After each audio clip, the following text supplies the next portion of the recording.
31st night కి farm house book చేసుకుని friends తో ఎంజాయ్ చేయాలనుకుంటున్నారా? అయితే వెంటనే డోసే యాప్ ని డౌన్లోడ్ చేసుకుని బుక్ చేసుకోండి. నమస్తే రమగారు. నమస్తే జయ. రమగారు, ముక్కోటి ఏకాదశి ఈ రోజు యొక్క విశిష్టత, దీన్నే మనం వైకుంఠ ఏకాదశి అని కూడా అంటుంటాం కదా. ధనుర్మాసంలో వచ్చే ఏకాదశి. ఇప్పుడు ధనుర్మాసం 12లో లేదనిపిస్తుంది మనకి. అవును. అయితే మార్గశిర మాసం నుంచి ఈ మన మధ్యలో కొంచెం, అంటే సూర్యుడు గతి మార్చుకోగానే మన ధనుసులోకి ప్రవేశిస్తాడు. ధనురాశిలోకి ప్రవేశించగానే మనకి ధనుర్మాసం మొదలవుతుంది. ఆ తర్వాత వచ్చే ఏకాదశిని మనం ముక్కోటి ఏకాదశి అంటాం. అయితే ఏకాదశి అనేది ఒక ప్రత్యేకమైన తిథి, భగవంతుడికి అత్యంత ప్రీతిపాత్రమైనదని చెప్తారు. దీనికి ఒక పూర్వగాథ ఏం చెప్పుకుంటామంటే, మురాసురుడనే ఒక రాక్షసుడు, ఆయన విష్ణుమూర్తి ఆయన యుద్ధం చేస్తున్నప్పుడు, అతనితోటి యుద్ధం చేస్తున్నప్పుడు ఈ మురాసురుడు నీళ్లలో దాక్కున్నాడు. విష్ణుమూర్తి అతనితో యుద్ధం చేసి చేసి చేసి చేసి చివరికి విసిగిపోయి ఆయన వెళ్ళి ఒక గుహలో నిద్రించాడట.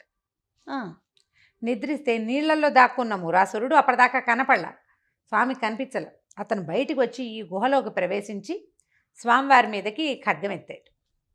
విష్ణువు మీదకి ఖడ్గం ఎత్తేసరికల్లా నిద్రాముద్రాభిరాముడుగా ఉన్నటువంటి విష్ణుమూర్తిలోంచి ఆయన ఒక తేజస్సు, ఆ కళ ఒక కన్యకా రూపంలో ఈ మురాసురుని సంహరించింది.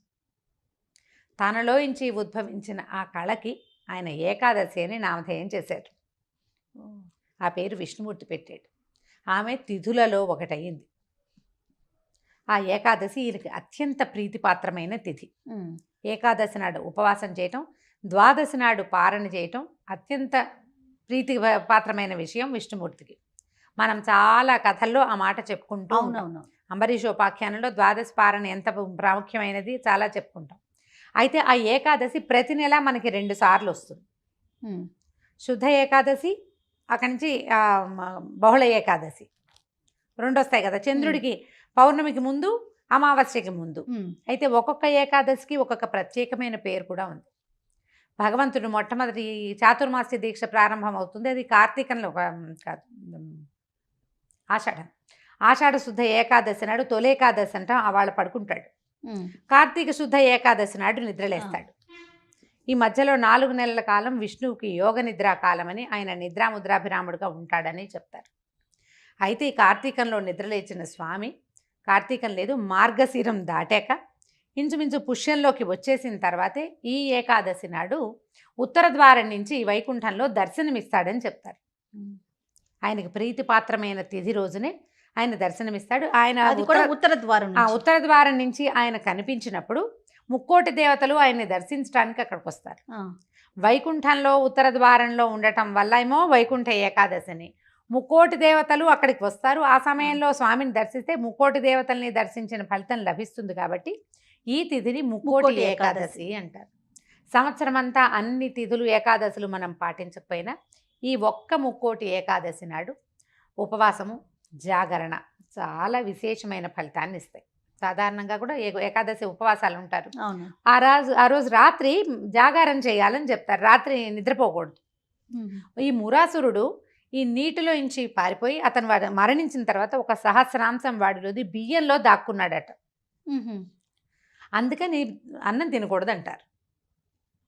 మురాసురుడి ప్రభావం మన మీద ఉంటుంది ఏకాదశి నాడు అన్నం తింటే. అందుకనే ఆ రోజు బియ్యం గింజలు నోట్లో వేసుకోవడం, అన్నం తినటం చేయకూడదు. ఉపవాసం చేస్తే మంచి ఫలితం లభిస్తుంది. ఒకవేళ మనం ఉండలేకపోయామనుకో, ఈ వైకుంఠ ఏకాదశి నాడైనా కూడా మనం ఆ రోజున ఉపవాసం చేయటం, స్వామి నామస్మరణతోటి జాగరణ చేసి ద్వాదశి నాడు పారణ చేస్తే అత్యద్భుతమైన ఫలితం లభిస్తుంది. ఏకాదశులు సంవత్సరం అంతా ఈ 2 12 24 మనకి వస్తాయి కదా. ఈ 24 ఒకటి చేసినా కూడా అన్నిటి ఫలితము లభిస్తుంది అని చెప్తారు, ఒకవేళ చేయగలిగితే చేయటం. అయితే దేవాలయాల్లో కొన్ని చోట్ల ఉత్తర ద్వార దర్శనం మనకి లభిస్తుంది. అవునవును. ఈవెన్ తిరుమలలో కూడా ఉత్తర ద్వార దర్శనం చాలా విశేషంగా ఉంటుంది కదా. విశేషమైన దర్శనమే చాలా దేవాలయాల్లో మనకు కనిపిస్తుంది. అంటే అన్ని చోట్ల చేయలేకపోతారు. దేవాలయానికి ఉత్తర ద్వారం ఉండాలంటే దాని సంవిధానం పెద్దదిగా ఉండాలి. ఈ ఉత్తర ద్వార సంవిధానం ఏర్పరిచి ఉండాలి అందులో. అట్లా ఏర్పరిచిన చోట ఆ స్వామిని కనుక దర్శనం చేస్తే వైకుంఠంలో నిలబడిన ముక్కోటి దేవతలని మనం ఒకేసారి చూసినట్టు 3 కోట్ల మంది దేవతలతోటి పూర్తిగా సమావిష్టుడై ఉన్నటువంటి విష్ణువుని దర్శనం చేసిన ఫలితం లభిస్తుంది. మన శ్రీనగర్ కాలనీ దేవాలయాలు అయితే నవోదయ కాలనీ దాకా ఉంటాయి. అవునవును. ఇవి అన్నీ పూర్తిగా వచ్చేస్తూ ఉంటాయి లైన్లు, ఎన్ని క్యూలు ఉంటాయో అక్కడ, ఎంతమంది ఉంటారో జనం.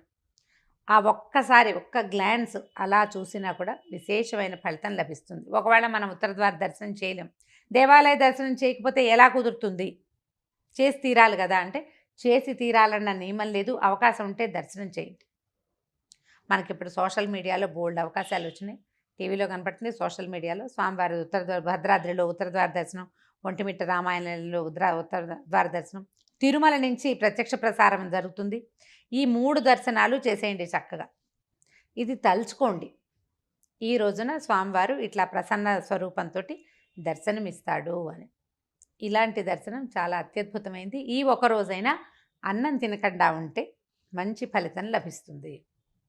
జాగారము ఓపిక, చేయగలిగిన ఓపిక, ఆ చేసిన కాస్త సేపు జాగారమైనా కూడా నామస్మరణతోటి చేయాలి. అది కబుర్లు చెప్పుకోవడము, సినిమాలు చూడడము కాకుండా ఏదైనా విష్ణునామస్మరణతోటి కనుక జాగారం చేస్తే చాలా అత్యద్భుతమైన ఫలితం లభిస్తుంది. ఈ సంవత్సరం ఇంచుమించు భోగి పండగకి దగ్గరలోనే వచ్చినట్టుంది. జనవరి 13 వచ్చింది. పండగ కూడా దగ్గరే ఉంది.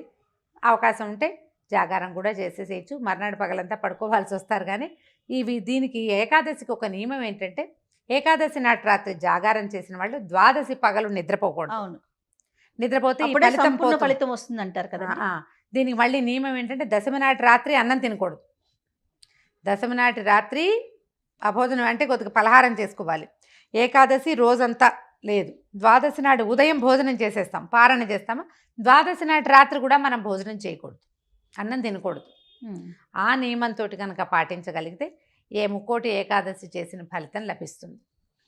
అవకాశం ఉన్న భక్తులు దీన్ని వినియోగించుకోండి. అవకాశం లేని వాళ్ళు ఎంత సావకాశం లేదు, ఇందులో ఒక్క పద్ధతినైనా పాటించవచ్చు కదా. మనం భోజనం మానేయచ్చు, మన చేతుల్లో పని, నిద్ర మానేయచ్చు కుదిరితే, ఒక దేవాలయ దర్శనం చేయొచ్చు. ఏదో ఒకటి చేసి ఈ పర్వదినం తాలూకు ఫలితాన్ని పొందేందుకు ప్రయత్నం చేసుకుంటే బాగుంటుంది. తప్పకుండా రమ్మగారు. నమస్తే. నమస్తే.